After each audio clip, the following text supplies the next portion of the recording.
Irmãos, eu quero abrir com vocês as Escrituras Sagradas, que se encontra no Evangelho de João. Evangelho de João, seu capítulo 14. Esses cultos de quarta-feira, eu digo aos irmãos que todos os cultos são bons, mas esse culto de quarta-feira, já disse isso ao pastor, é um dos cultos que eu mais me alimento, né? Que o Senhor fala com a nossa alma, né? Então, eu preparei algo aqui para que o Senhor possa falar com cada um de nós nessa noite. Amém? Fala, 1 João, capítulo 14, diz assim: Não se turbe o vosso coração, credes em Deus, credes também em mim. Na casa de meu Pai há muitas moradas. Se não fosse assim, eu vô-lo não teria dito. Vou preparar-vos lugar. E se eu for e vos preparar lugar, virei outra vez, e vos levarei para mim mesmo, para que onde eu estiver, estejais vós também. Mesmo vós sabeis para onde eu vou, e conheceis o caminho. Disse-lhe Tomé: não sabemos onde vais, e como podemos saber o caminho? E disse Jesus: Eu sou o caminho, a verdade e a vida, e ninguém vai ao Pai a não ser por mim. Amém? Este é um texto que Jesus ele fala, prepara os discípulos. E quando se fala sobre não turbe o coração, ele estava querendo dizer, não se angustia, não vive em angústia. Porque Jesus, ele passou por muitas angústias, muitas tribulações na alma. E quando Jesus, ele prepara os discípulos, porque ele estava dizendo assim, no capítulo 12 e no capítulo 13 de João, nós vamos ver Jesus preparando os discípulos, porque ele dizia, o Pai vai me levar, e breve não estarei mais com vocês, né? Quando nós vemos aqui no capítulo 12 mesmo, por exemplo, e o versículo de número 24, ele fala assim, na verdade vos digo, que se o grão de trigo caindo na terra não morrer, fica ele só, mas se morrer dá muitos frutos. E Jesus vinha contando essas parábolas aos seus discípulos, dizendo que breve ele partiria. Ele não estaria mais entre eles. E os discípulos então, por mais que ouvia, por mais que aprendia do seu mestre, mas Jesus via que eles não estavam preparados para estarem só. E o seu sermão, a cada dia que dava, e era uma das semanas que praticamente no final de semana ele iria ser crucificado, porque nós vemos que Jesus ele prepara tudo isso, prepara os seus discípulos. Em um pano de fundo eu quero dizer assim, para vocês entenderem melhor a mensagem. Jesus ele entra em um triunfal em uma cidade, Jerusalém, aonde o povo que acreditava, que viu milagres, que viu sinais, que viu Jesus ressuscitando mortos, que estava morto e reviveu, que creram de fato em um Jesus que os judeus era difícil acreditar, seria difícil de crer em um Jesus que nasceu dentro de uma manjedoura, mas eles esperavam um Jesus que, e até hoje esperam um Jesus que, alguns dos judeus esperam um Jesus que sentaria sobre o seu trono e reinaria.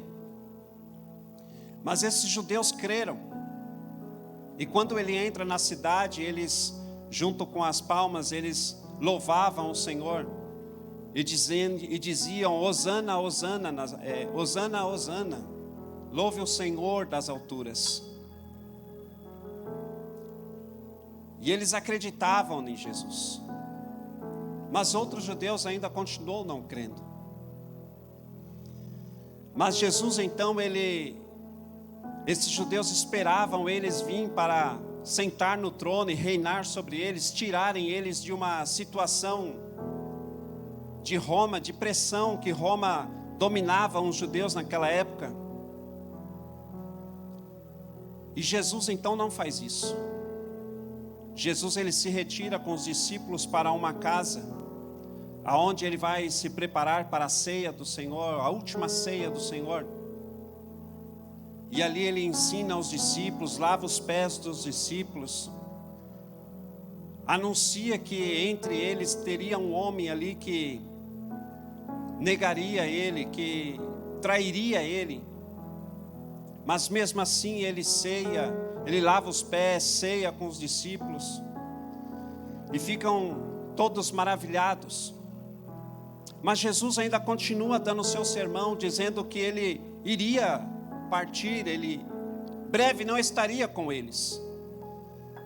Eram poucos dias depois, ele iria ser de fato traído, ele iria ser de fato julgado. Mas ele ainda vê os discípulos e prepara eles e fala assim: olha, uma turbulência, passar por tribulação, ou passar por uma certa angústia na alma, irmãos, é muito difícil. É bem difícil. E quando Jesus ele fala e vê os discípulos que poderiam se turbar, que poderiam se perder, Jesus então começa a dizer a eles: olha, não turbe o seu coração. É necessário que crer. É necessário que você creia. E é tão interessante que quando ele fala sobre turbulência, eu até marquei uns versículos aqui. Quando Jesus ensina os discípulos o que havia passado, tinha dito por experiência própria.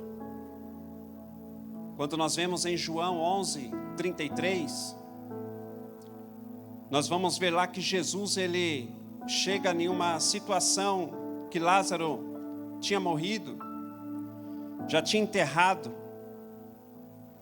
Mas Jesus, quando viu, ele chorou. E chorando, os judeus que com ele vinham, moveu-se em espírito e perturbou-se. Esse perturbar que Jesus estava vivendo naquele momento, ele se inquietou por dentro, sua alma ficou inquieto.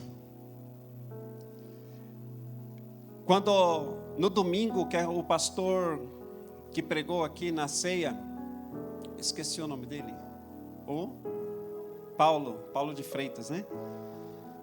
Ele pregou sobre a mensagem quando Jesus ele estava atravessando o mar da Galileia junto com os seus discípulos, e que a tempestade veio sobre eles, e Jesus dormia na polpa do barco, na proa do barco, e aonde as ondas batem mais forte.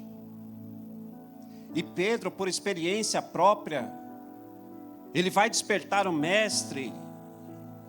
Ele fala assim: ó, nós desfalecemos, estamos mortos aqui, não tem mais o que fazer. A natureza humana e a experiência de Pedro sabia que de fato não teria como sair daquela situação. Mas quando ele desperta o Senhor, e o Senhor se põe de pé, no livro de Marcos vai dizer que Jesus ele repreendeu primeiramente os discípulos, dizendo: homens de pouca fé. E logo em seguida ele repreende o vento e acalma o mar. E fala aos discípulos: até quando estarei convosco, homens de pequena fé? Naquele momento Jesus estava já ensinando os discípulos que há duas situações de tribulações que nós passamos. A primeira é externa e a segunda é interna. Quando nós passamos uma tribulação interna, é uma situação de desespero, de medo, de pânico. de não saber o que se fazer de fato. Tem pessoas que travam, né? Tem pessoas que têm tanto medo, às vezes, de uma barata, que trava. A pessoa não consegue, não tem reação. Uma aranha. Isso daí é um medo e é um pânico interior, que a pessoa passa ali, que ela não consegue, não sabe o que fazer. E Jesus estava tratando realmente os discípulos naquele momento, dizendo assim: olha, é necessário que vocês tenham controle sobre a situação. É necessário que vocês creiam. É necessário que, ainda que a sua volta esteja em situações de perigo, em situação que te traz medo, mas creia que o Senhor é contigo. Acredite que o Senhor é com você. Quando nós vemos os salmos, que ele salmodia dizendo que ele eleva os olhos aos montes, de onde me virá o meu socorro? E o meu socorro vem do Senhor que fez os céus e a terra. Esses salmos, irmãos, é salmos de peregrinação. É salmos que as pessoas levavam ofertas a Deus, se preparavam e subiam para Jerusalém para levar a sua oferta. E eles levavam o seu melhor. Não era isso que as Escrituras ensinam lá em Êxodo? Que eles deveriam levar o seu melhor. Então os ladrões e os salteadores, eles se colocavam à beira das estradas para roubar o melhor novilho, o melhor boi, o melhor do que aquela família estava levando para ofertar ao Senhor. E quando eles paravam, porque essas peregrinações tinham um povo que vinham de longe, eram dias que eles passavam na estrada. E quando eles paravam, eles traziam louvor ao Senhor, não simplesmente um louvor de adoração, simplesmente adoração, mas eles diziam assim: Senhor, nos socorre, porque eu sei que nos montes aqui, Senhor, né, pode ter ladrões, podem ser salteadores, mas nós cremos no Senhor, nós confiamos no Teu nome, nós acreditamos no Senhor, temos uma certeza que o Senhor é conosco, a nossa oferta vai chegar no templo, nós vamos ofertar, nós vamos apresentar o nosso melhor ao Senhor, e os ladrões não vão tocar, não vão roubar, não vão pegar, e eles acreditavam nisso, eles louvavam o Senhor dizendo: socorre, seja conosco. Uma forma de crer, uma forma de acreditar. E isso, voltando aqui, quando Jesus ele ensina aos seus discípulos, ele ensina sobre cuidado com as turbulências internas que podem te fazer você travar, podem fazer você parar, podem fazer você não tomar decisões certas em momentos de tribulações. A externa, irmãos, quando nós vemos as coisas acontecerem, e nós temos uma consciência pura e plena, de ter uma certeza que o Senhor vai nos dar vitória, é diferente, porque você está em paz de espírito, por mais que o externo esteja acontecendo o oposto. Porque quantos planos às vezes a igreja, nós fazemos em nossas vidas, e confiamos, e acreditamos, e esperamos o Senhor, e às vezes os nossos sonhos, os nossos planos se frustram, e trazem angústia sobre nós. Mas quando nós olhamos para o Senhor, há uma esperança. Há uma esperança.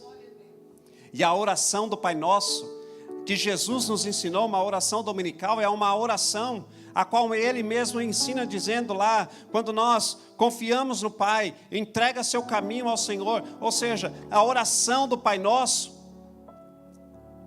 nós entregamos a nossa vida ao Senhor, e confiamos nela, e tendo uma certeza que o Jesus, Ele vai nos responder e estará conosco, porque de fato, quando se fala que o Deus de Jacó é o nosso refúgio, é a nossa fortaleza, é o nosso socorro bem presente em momentos de angústia, isso é palavra viva que fala dentro do meu e do teu coração. Porque as Escrituras é bem claro e fala assim que a palavra de Deus é como uma espada de dois gumes. Ela penetra entre a alma e a medula, e ela é apta para discernir pensamentos e as intenções do coração do homem.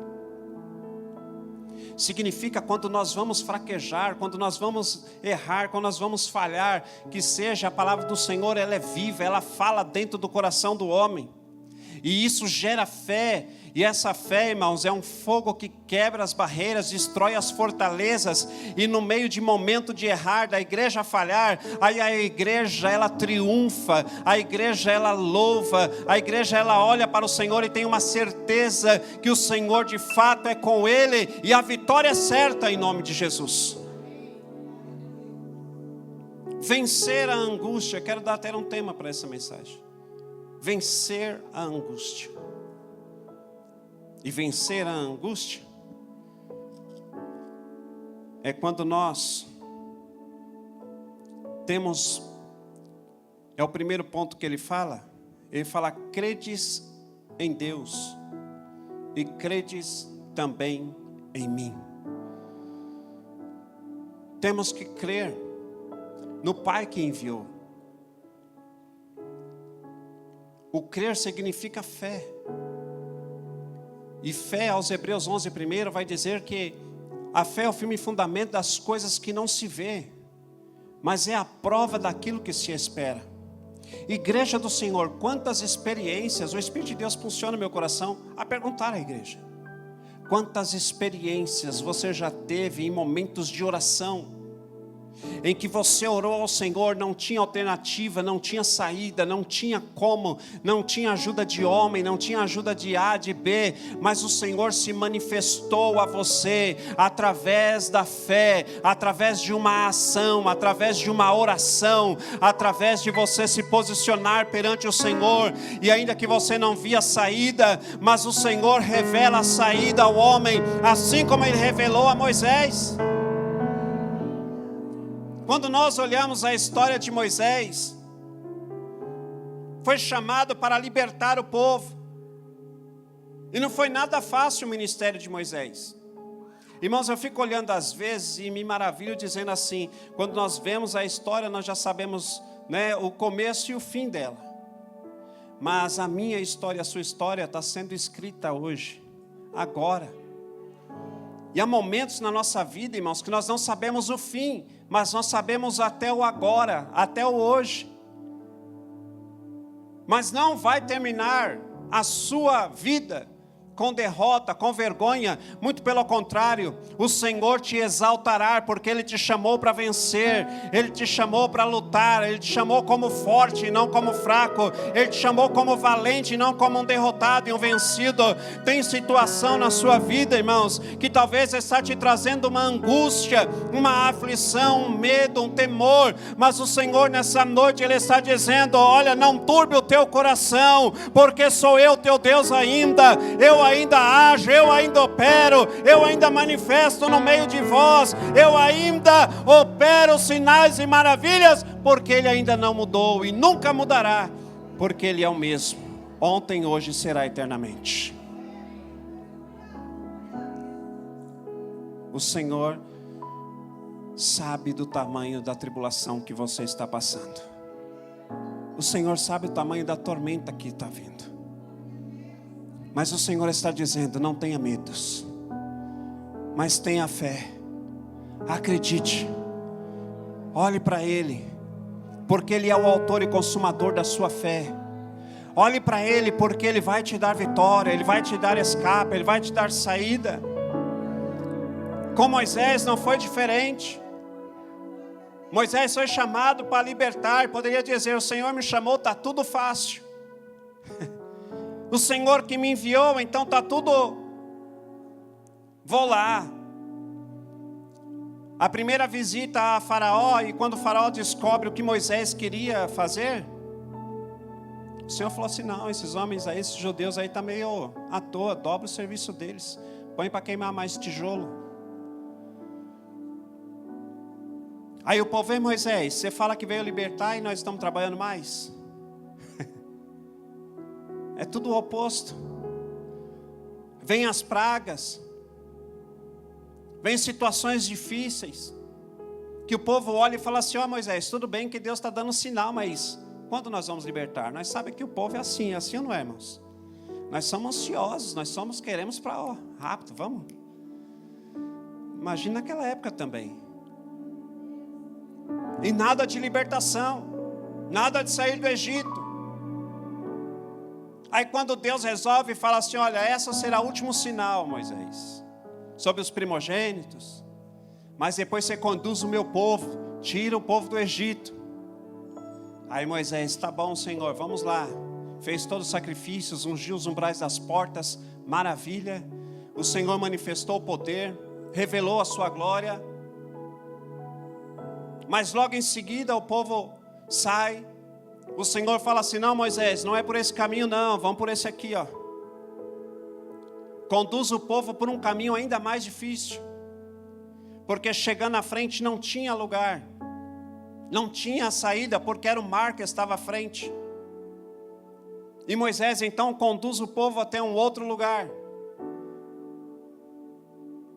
Aí o Senhor fala assim, ei Moisés, volte. Porque é lá que eu vou ter que te dar o lugar, vou te dar vitória. Quando Moisés volta, vê o exército de Faraó, nada fácil. E aí ele fala, Senhor, e agora? O que faremos? Eles estavam em Piarote, lugar de beco sem saída. Deus está dizendo aqui que talvez tem pessoas assim, que entrou hoje, veio para este culto dizendo, Senhor, eu estou numa situação que é só o Senhor mesmo.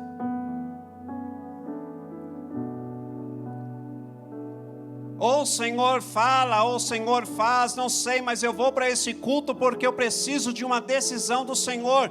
E Deus nessa noite, Ele está dizendo, olha, eu vou abrir caminho, eu vou abrir porta, eu vou enviar anjos ao teu favor, o teu inimigo não vai tocar, aquele que está te perseguindo hoje, ele te barra, ele para o inimigo e te dá saída, te dá escape, te põe em terra firme, e você vai atravessar o que está vindo sobre a tua vida hoje, porque é o nome do Senhor que vai ser glorificado na tua vida. Pessoas vão ver a glória do Senhor sobre você, igreja do Senhor, porque Ele vai dar saída, vai dar escape e vai revelar quem Ele é.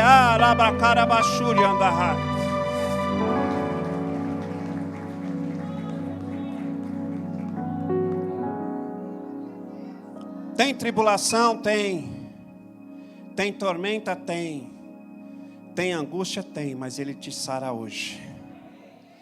E Ele vai te curar internamente. Ele vai fazer uma cura interna. Vai curar a tua alma, porque tem obras. Tem obras. O vento, você não vai no vento. Você não vai na tempestade. Porque quem te semeou, irmãos, em terra firme foi o Senhor. Foi o Senhor. Foi Ele que te chamou. E a angústia, o que é angústia, irmãos? É incertezas, é as preocupações. A pessoa se abate, as pessoas ficam enfraquecidas. Tudo isso é angústia. Mas isso hoje não te pertence. Porque o sangue de Jesus está lavando o nosso coração, a nossa alma hoje. Porque Ele quer ver você em paz de espírito. Porque tem grandes obras, tem grandes planos para a sua vida. E terceira coisa que eu quero encerrar aqui, o Senhor fala assim, ó, e se eu for, eu vou preparar-vos lugar, virei outra vez, e vos levarei para mim mesmo, para que onde eu estiver, vós também estejais. O Senhor disse, eu vou, mas eu volto. E pode ter certeza que eu vou preparar tudinho para te receber. Quando Jesus disse isso, Ele não estava dizendo, eu vou para o céu lá, vou para o Pai, vou ser um construtor das mansões celestiais para você. Mas Jesus, Ele estava dizendo que Ele iria preparar o lugar. Jesus estava dizendo assim, olha, eu sei que depois da manhã,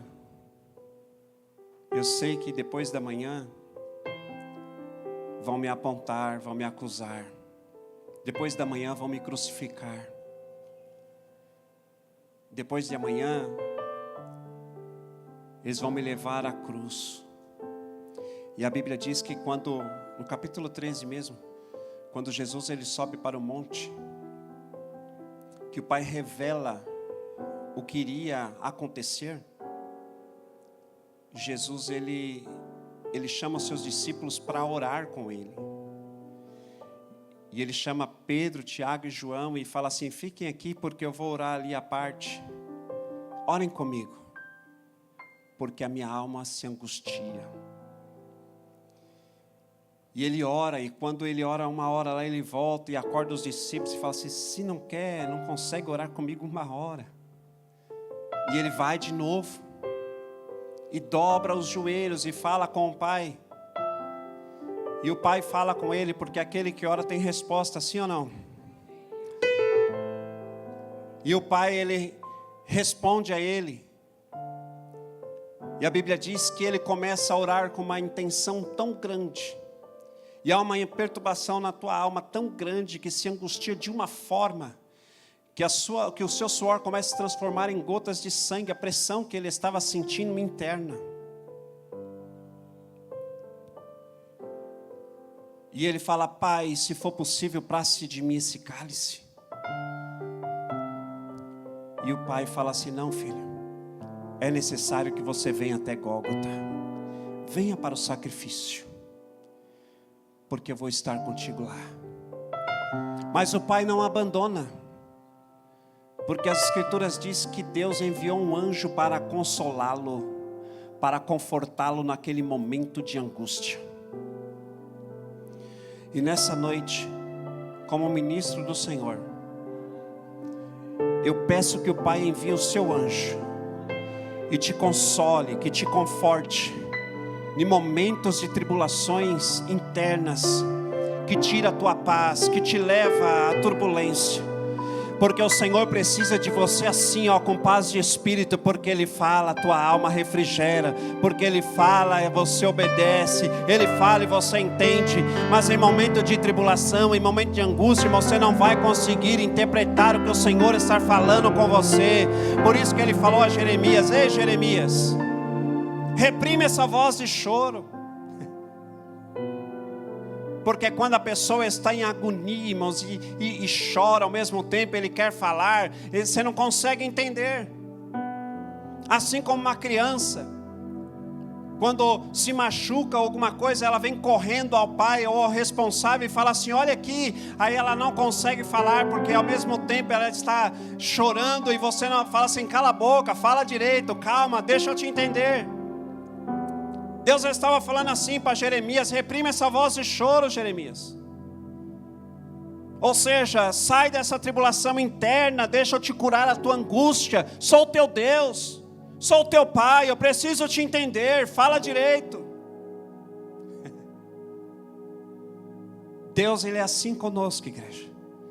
E Deus está dizendo isso nessa noite, porque Ele sabe, Ele te conhece, Ele sabe do seu deitar e do seu levantar. Mas Deus nessa noite não está falando simplesmente por falar, mas no falar de Deus tem poder, tem ação, tem céu aberto. Essa preparação de Jesus chegar até o céu, Ele estava dizendo: eu vou preparar o caminho. Judas pergunta: mas aonde que é, Senhor? E Ele fala assim: eu sou o caminho, Judas, eu sou a verdade, eu sou a vida, e ninguém vem ao Pai a não ser por mim. Filipe depois fala assim: mas mostra-nos o Pai. E ele fala assim: tenho tido tanto tempo com vocês, e vocês ainda não conhecem o Pai? Você pode glorificar nessa noite? Porque no meio da tua glorificação tem a tua vitória. No meio da tua adoração, o Senhor está dizendo: glorifica o Filho, porque o Pai já está sendo glorificado. Glorifica o Filho, porque o Pai já foi glorificado. Amém, irmãos? Receba essa palavra em nome de Jesus.